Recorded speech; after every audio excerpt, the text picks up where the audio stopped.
राज पुनः आप सभी का स्वागत करता हूं हमारे YouTube चैनल नवजीवन क्लासेस में। तो दोस्तों, जो आज का हमारा टॉपिक है वो फिर से कृषि विज्ञान से संबंधित है। चने की खेती पढ़ेंगे। ये हम स्टार्ट करने से पहले मैं आप सभी को एक बता दूं कि जिंदगी जीना आसान नहीं होता। जिंदगी जीना आसान नहीं होता, बिना संघर्ष के कोई महान नहीं होता। जब तक न पड़े हथौड़े की चोट, पत्थर भी भगवान नहीं होता। दोस्तों, तो इसके साथ हम स्टार्ट करते हैं हमारा आज का वीडियो जो है चने की खेती। ये कृषि विज्ञान से संबंधित है। आगे जो ऋतु आने वाली है वो आ रही है रबी की ऋतु, और रबी में ज्यादातर जो किसान भाई है वो चने की खेती करते हैं। तो चने की खेती ये जो है वो मैं आज आपको पूरी तरह से बताऊंगा कि चने की खेती किस प्रकार करेंगे। ठीक है दोस्तों, जो मेरा पिछला वीडियो था उसमें आप सभी का बहुत ही अच्छा रिस्पांस रहा, आपने बहुत ही अच्छा मुझे प्यार दिया। तो इसी ये वीडियो हमारे किसान भाइयों के लिए है। तो कमेंट बॉक्स में फिर से जय जवान जय किसान जरूर लिख दें। ठीक है, तो जो चने की खेती है वो आज हम करेंगे। जो चना है वो पहले हम देख लेते हैं इसका वैज्ञानिक नाम क्या है। चने का वैज्ञानिक नाम है साइसर एरेटिनम, और ये इसका कुल है फेबेसी। ये जो चना वो आप सभी को पता है दलहनी फसल है। जो दलहनी फसल होता है उनका ज्यादातर कुल फेबेसी होता है। ठीक है दोस्तों, जो चना है इसका जो मूल उत्पत्ति स्थान है वो भारत ही माना गया है। ये भारत में उत्पादित हुआ है। ठीक है, और जो विश्व का जो 70% उत्पादन है वो चने का सिर्फ भारत में होता है। 70% उत्पादन पूरे विश्व का। ठीक है दोस्तों, और चने में 21% प्रोटीन पाया जाता है। दोस्तों, 21% प्रोटीन, आप सभी को पता है प्रोटीन हमारे लिए अच्छा होता है सेहत के लिए। तो इसके हम स्टार्ट करते हैं चने की खेती। चना है वो मैं बता देता हूँ राजस्थान के कौन कौन से जिले में ज्यादातर चने की खेती की जाती है। चने की खेती ज्यादातर जयपुर, सीकर, अजमेर, भरतपुर, अलवर, झुंझुनू, श्री गंगानगर, हनुमानगढ़ और बीकानेर, इन जिलों में ज्यादातर चने की खेती की जाती है। तो चने की खेती है, इसके लिए बता देता हूँ कौन सी जलवायु कौन सी उचित रहती है। ये जो ठंडी और शुष्क जलवायु है ये चने की खेती के लिए उपयुक्त रहती है दोस्तों। ठीक है, और इसके बाद मैं आपको बताऊंगा मृदा एवं खेत की तैयारी कि इसके लिए कौन सी मृदा चाहिए और खेत की तैयारी हम किस प्रकार की मृदा है। वो ज्यादातर दोस्तों जो है बलुई दोमट मृदा है वो ज्यादातर फसलों में यही उचित रहती है। ठीक है, और इसके लिए जो मृदा कौन सी चाहिए। ये मृदा जो है इसका पीएच मान 7 से 8.5, ये जो लगभग हल्का क्षारीय मृदा इसके लिए उपयुक्त रहती है। हल्की क्षारीय मृदा होती है। ठीक है दोस्तों, जो इसका पीएच वो जैसे पीएच होता है 0 से 14 तक। ठीक है, 7 पर क्या होता है उदासीन होता है। ठीक है, 7 से कम जो पीएच होता है वो क्या होता है अम्लीय होता है, और 7 से 14 तक जो पीएच होता है वो होता है क्षारीय। ठीक है दोस्तों, तो इसके लिए हम पीएच मान 7 से 8.5 यानी कि हल्की क्षारीय मृदा इसके लिए उपयुक्त रहती है। ठीक है, तो इसकी खेत की तैयारी करेंगे तो पहले तो हम खेत की अच्छी तरह से जुताई करेंगे। जुताई के लिए जो चने खेती इसमें ज्यादातर जो दीमक और कटवर्म ये 2 कीट होते हैं ये ज्यादातर लगते हैं, इसको बहुत अधिक क्षति पहुंचाते हैं। इसके लिए हम पहले से ही तैयारी कर देंगे। जो दीमक और कटवर्म है इनको हम कैसे नष्ट कर सकते हैं, इसके लिए हम क्या करेंगे जुताई के समय जो क्विनालफोस होता है 1.5% क्विनालफोस, और मिथाइल पैराथियान ये होता है 2%। ये 25 किलो की मात्रा 1 हेक्टेयर में हम इसकी उपयोग करेंगे। जुताई के समय भूमि के अंदर डाल देंगे। इससे क्या होगा कि दीमक और कटवर्म ये दोनों नष्ट हो जाएंगे। ठीक है, इसके बाद मैं आपको बताता हूँ, अगर आप चाहें तो इसका स्क्रीनशॉट भी ले सकते हैं। तो दोस्तों, चने की खेती है वो मैंने बता दिया है। इसके बाद हम क्या करेंगे उन्नत किस्मों का चयन करेंगे। जो चने खेती है उसमें उन्नत किस्में हैं RS10, RS11, VG 209, इसे पूसा 209 भी कहते हैं, और GNG 663 इसे वरदान भी कहते हैं, GNG 469 इसे सम्राट कहते हैं, और VG 362 और GNG 1292 ये हैं ये चने की उन्नत किस्में हैं, इनमें से आप किसी एक किस्म का प्रयोग कर सकते हैं। तो इसके लिए जो इसके साथ प्रताप चना फर्स्ट, ये भी उन्नत किस्म है इसकी, और इसके लिए हम चलो किस्म का हमने प्रयोग कर लिया। उसके बाद क्या करेंगे, हम बीज दर बीजोपचार करेंगे। तो बीज दर में क्या करेंगे, बीज दर जो चने की बीज दर है वो 60 से 80 किग्रा प्रति हेक्टेयर, ये उचित रहती है चने की बीज दर, ठीक है। और इसके बाद हम क्या करेंगे, बीजोपचार करेंगे। बीजोपचार मैंने पिछले वीडियो में बता दिया था, लेकिन अगर आपको समझ में नहीं आया था थोड़ा मैं अभी बता देता हूं। तो इसके लिए हम क्या करेंगे कि FIR क्रम का प्रयोग करते हैं। FIR में क्या होता है, फंगिसाइड, इंसेक्टिसाइड और राइजोबियम। चना है ये क्या है, दलहनी फसल है, तो इसके साथ हम राइजोबियम कल्चर का प्रयोग करेंगे। FIR यानी फंगिसाइड, फंगिसाइड में क्या आता है, कैप्टान, थायरम, इनमें से हम किसी एक का प्रयोग कर लेते हैं। ये क्या है, जो फंगिसाइड है इसके हम 2 ग्राम ले लेते हैं, जैसे कैप्टान ले लिया या थायरम ले लिया, ठीक है। प्रति केजी बीज के लिए उपयोग करेंगे। इंसेक्टिसाइड है इसमें क्विनालफॉस 25 cc, तो इसके लिए हमने ले लिया क्विनालफॉस ले लिया। एक क्या है 2 ml, ये जो इंसेक्टिसाइड है कीटनाशी ये लिक्विड में आते हैं ज्यादातर, और फंगिसाइड कवकनाशी ये पाउडर के रूप में आते हैं, ठीक है। इसके हम 2 ग्राम लेंगे, ये 2 ml लेंगे, ठीक है। और इसके बाद क्या आता है, राइजोबियम, राइजोबियम कल्चर है, ये 6 से 8 ग्राम ले लेते हैं, ठीक है। इसका प्रयोग करेंगे। 250 ग्राम गुड़ लेंगे, 1 लीटर पानी लेंगे, इसके अंदर हम राइजोबियम कल्चर को अच्छी तरह से मिला लेंगे, गुड़ को अच्छी तरह से घोल लेंगे। इन दोनों का प्रयोग करने के बाद में हम इसका राइजोबियम का प्रयोग करेंगे, बीजों को अच्छी तरह से मिला लेंगे, ठीक है। ये काम कब करना है, सांय के समय में करना, ठीक है।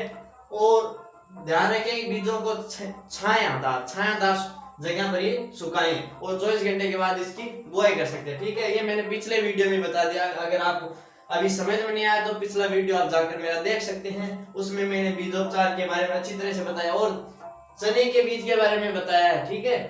और इसके बाद हम क्या करेंगे कि जैसे बीजोपचार और बीज दर आ गई, और इसमें क्या आता है, भूमिगत जो कीट है वो ज्यादातर चने में लग जाते हैं, तो इसके लिए हम क्या करेंगे, ये क्लोरोपाइरिफॉस 20 cc ये दवाई आती है, ये 800 ml ले लेंगे, और 100 kg बीज के लिए उपयुक्त रहता है, अच्छी तरह से मिला लेंगे, ठीक है।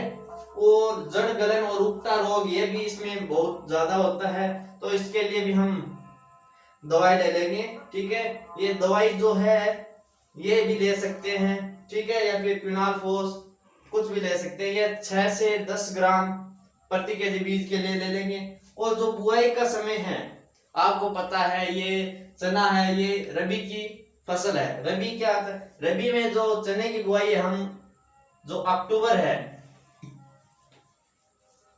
अक्टूबर के प्रथम सप्ताह से लेकर जो 30 अक्टूबर तक है इसकी बुआई की जाती है, ठीक है।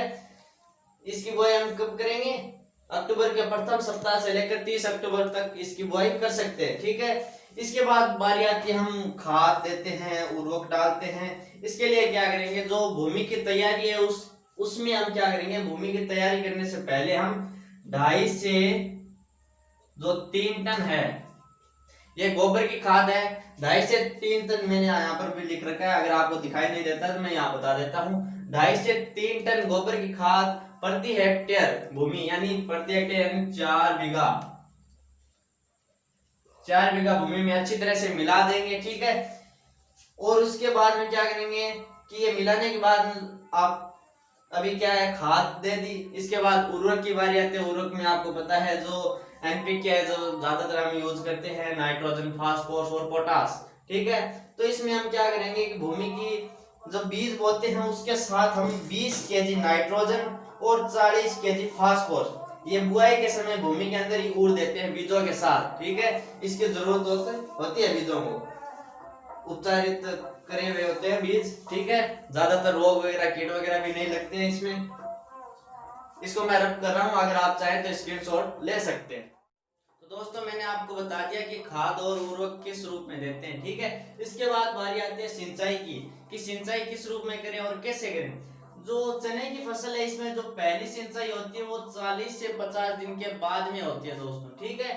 ये और दूसरी सिंचाई है वो फलियां, जो फलियां बन रही होती है, फलियां आ रही होती है, उसकी उस वक्त दूसरी सिंचाई करते हैं। ठीक है, ये जो सिंचाई, ये दो प्रमुख सिंचाई होती है चने की खेती में। ठीक है, उसके बाद में होती है अंतरा कृषि। अंतरा कृषि होती है जैसे हम खरपतवार निकालते हैं, इसे हम राजस्थानी भाषा में जो कहते हैं निनाण निकाले, निनाण निकाले, ये यही होती है अंतरा कृषि। जो पौधे हैं उनके बीच से जो अनचाही पौधे होते हैं उनको हम उखाड़ देते हैं। ठीक है, ये कब करना है? ये जो फसल बोने के 25 से 30 दिन के बाद ये निराई गुड़ाई करते हैं। ठीक है दोस्तों, और इस अगर निराई गुड़ाई ना करें तो इससे पहले हम बुआई करने से पहले ये दवाई आती है, दवाई 750 लीटर पानी के अंदर डालकर 1 हेक्टेयर के लिए ये उपयुक्त रहती है। ये कब करनी है? ये बुआई से पूर्व करनी है, चने की बुआई से पूर्व ये दवाई आती है, रसायन आती है, इसका उपयोग करते हैं खरपतवार नियंत्रण के लिए। ठीक है, इसके बाद हम क्या करते हैं? चुनटाई। चुनटाई क्या होती है? चुनटाई जो मैं बता देता हूँ, 20 से 25 सेमी, जब पौधा 20 से और 25 सेमी के बीच में हो जाती है तब चुनटाई करते हैं। चुनटाई क्या करते हैं? जो पौधे का जो शीर्ष भाग होता है, ऊपर का भाग होता है, इसे हम ऐसे तोड़ देते हैं। ठीक है, उससे क्या होगा? जो पार्श्व शाखा होते हैं, जो पास वाली शाखा होती है वो ज्यादा बढ़ती है। उससे क्या होगा? जो पास वाली शाखा ज्यादा बढ़ेगी तो अच्छी पैदावार प्राप्त होगी, जो हम कहते हैं ना फाल ज्यादा लगेगा उससे। इसके लिए हम छुटाई कर देते हैं। जो 20 से 25 सेमी का पौधा हो जाता है तब हम उसकी चने की शीर्ष वाली डाली होती है उसको तोड़ देते हैं, ताकि पास वाली जो पार्श्व शाखा है वो ज्यादा बढ़े, उन पर अत्यधिक उपज हमें प्राप्त हो। ठीक है, उसके बाद आती है कीट और रोग। कीट और रोग का नियंत्रण किस रूप में करते हैं? जो कीट होते हैं वो ज्यादातर होते हैं दीमक और कटवर्म, और इनके लिए हम क्या करते हैं? जो मैंने पहले बता दिया था कि मिथाइल पैराथियन 2% और क्विनाल कोस 1%, 25 केजी प्रति हेक्टेयर के रूप में हम पहले इसका मिट्टी के अंदर भुरकाव कर देते हैं।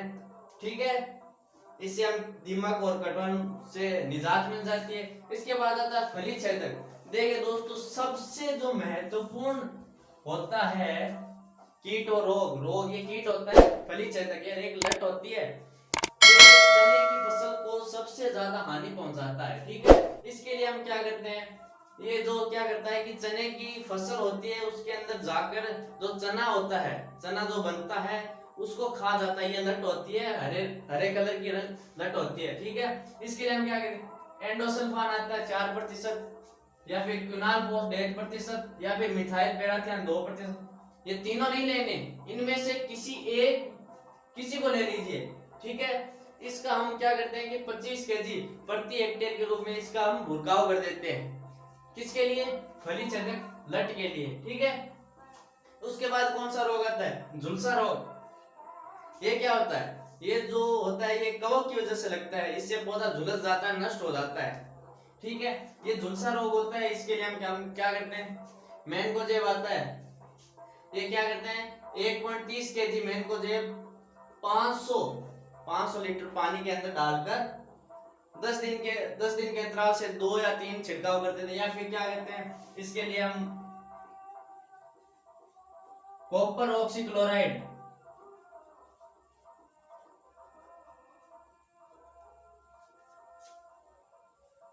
ये भी दवाई आती है। ये भी क्या है? ये कवकनाशी है।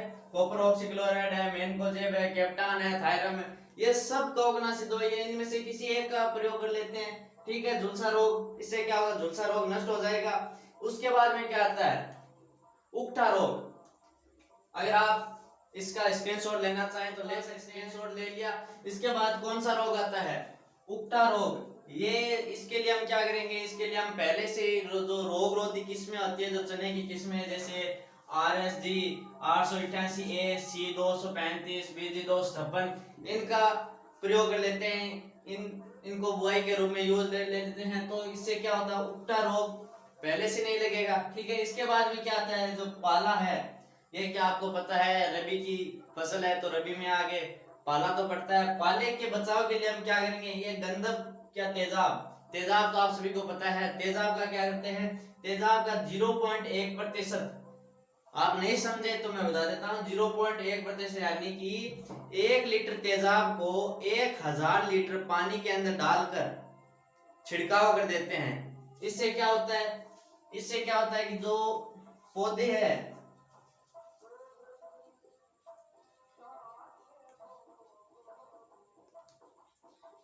इससे पौधे का जो तापमान है वो बढ़ जाता है, इससे पाले से बचाव हो जाता है। इसके लिए अगर आप ये नहीं करें तो इसके लिए आप दूसरा भी उपाय है। इसके लिए क्या करेंगे, जो खेत है, खेत के जो चारों तरफ हम क्या कर देते हैं, धुआं कर देते हैं। इस धुआं के लिए कुछ भी आप इस्तेमाल कर सकते हैं, जैसे पुराना ऑयल है, तेल वगैरह है, या फिर कूड़ा करकट जो भी है वो खेत के चारों तरफ जला देते हैं। इससे क्या होगा, धुआं होगा, धुआं होगा, उससे क्या होगा, गर्मी उत्पन्न होगी, तो फसल पाले से बचाव हो जाएगा। अगर ये भी नहीं करना चाहते तो आप एक और उपाय है। इसके लिए हम क्या करें, जो साय के समय है, साय के समय शाम को हम खेत में क्या करते हैं, जो चने की फसल है उसमें हल्की सिंचाई कर देते हैं। हल्की सिंचाई करेंगे तो उससे भी पाले से बचाव हो जाएगा। ठीक है, पौधा पाले से बच जाएगा। इसके बाद क्या करते हैं हम, कटाई व मड़ाई। कटाई तो आप सभी को पता है, जब फसल पूर्ण रूप से पककर तैयार हो जाती है तो हंसिया के द्वारा हम कटाई कर लेते हैं। और मड़ाई क्या होती है, जब हम कटाई करने के बाद में फसल अच्छी तरह से सूख जाती है तो उसके बाद हम थ्रेशर जो होता है, थ्रेशर के द्वारा जो चना है उसको निकाल लेते हैं। इसको हम मड़ाई कहते हैं दोस्तों। ठीक है, और आप इसकी उपज क्या होती है, ये कितना हो जाता है, चने की फसल कैसे प्राप्त हो, उसकी उपज मैं बता देता हूँ। जो असिंचित एरिया है, जहां पर सिंचाई नहीं किया जाता, असिंचित एरिया में ये 8 से 12 क्विंटल 8 से 12 क्विंटल प्रति हेक्टेयर इसकी उपज प्राप्त होती है। ठीक है, और जो सिंचित एरिया है, सिंचित एरिया में ये कितनी होती है, सिंचित एरिया में चना होता है 15 से 20 क्विंटल। तो मैं बता देता हूँ, जो उपज होती है चने की, ये जो असिंचित एरिया है जहां पर हम क्या सिंचाई नहीं कर पाते हैं, वहां पर 8 से 12 क्विंटल प्रति हेक्टेयर इसकी उपज होती है। और सिंचित एरिया होता है वहां पर 15 से 20 क्विंटल चने की प्रति हेक्टेयर की उपज प्राप्त हो जाती है। ठीक है दोस्तों, अगर आज का वीडियो आपको अच्छा लगा हो तो इसे लाइक करें, शेयर करें, कमेंट करें। कमेंट में जय जवान जय किसान जरूर लिखें, चैनल को सब्सक्राइब करें। और अगर चने की खेती मैंने आज बताई है, इसमें से अगर आपको कुछ भी समझ में ना आया हो तो कमेंट में जरूर लिख दें। और अगर कुछ अलग होता, बड़ा होता है, तो मैं इसके लिए अलग से एक वीडियो और बना दूंगा आपके लिए। तो जय जवान जय किसान, नमस्कार।